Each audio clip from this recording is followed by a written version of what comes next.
Everyone's been. Hope everyone's having a nice Saturday. Came today to do another movie review. This time the movie will be Mother's Day. This is a movie I just picked up last Saturday.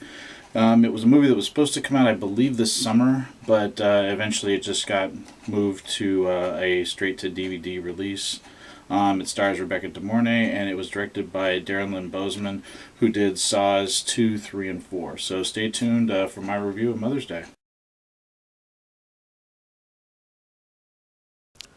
So the story of Mother's Day is pretty much that this tragic event leads this demented family, members of this demented family, to break into their family home that is now owned by a new couple. The couple is having a housewarming party, and these people break into the house and hold them and their guests hostage.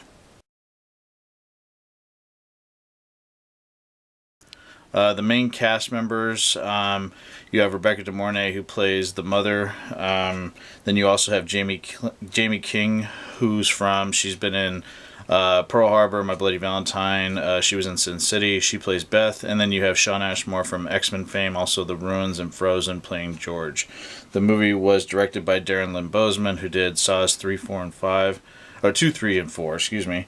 And then you also have Scott Milan, who wrote the screenplay.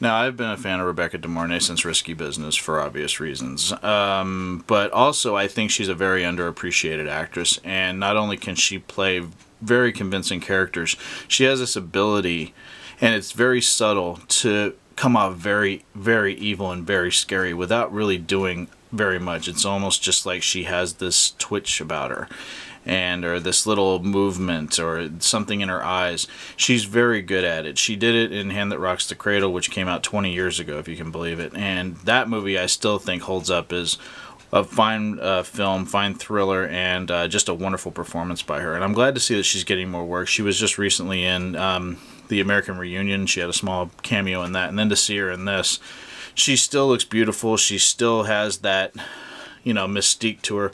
But she can play evil like no one else. I don't think there's a woman actress out there that can be maybe next to Charlize Theron in some of her roles, but I think that Rebecca De Mornay has got this market cornered on being evil.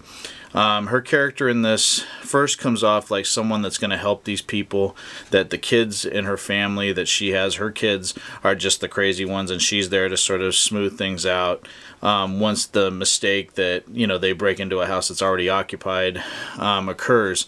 But then as the proceedings happen, you realize that these kids are crazy because of her.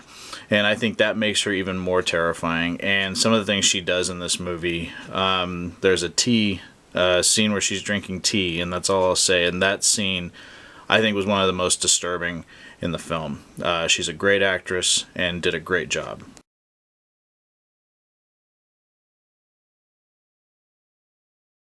I was very happy with this movie. I bought it kind of on a whim. I'd heard about it, and I heard it was getting some pretty good marks. And it's one of those things where I just sort of gave it I checked it out, and if it wasn't good, it's on me.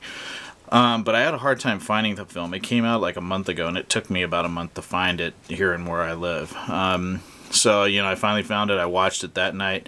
And this is probably one of the most, I think next to The Divide, this is probably the most disturbing movie I've seen this year. It just got under your skin, and it wasn't by, too many, gore or anything like that. It was just, what would you do if these people just did this to you? Like, if some people just broke into your home and held you hostage and tried to, extort money from you and tortured your friends in front of you. And I mean, it's really just one of those movies where it puts you in their place. Like, what would you do in this situation? And I think that's where it works very effectively.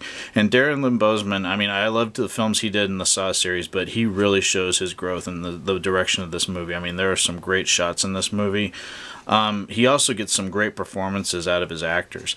There's a couple actors that weren't as good as others, but, when you have, a force to be reckoned with like Rebecca De Mornay, and then you also have Shawn Ashmore, who I think is a very underrated character actor as George. He was great in the movie. He was my favorite next to her. I mean, there was just a great cast.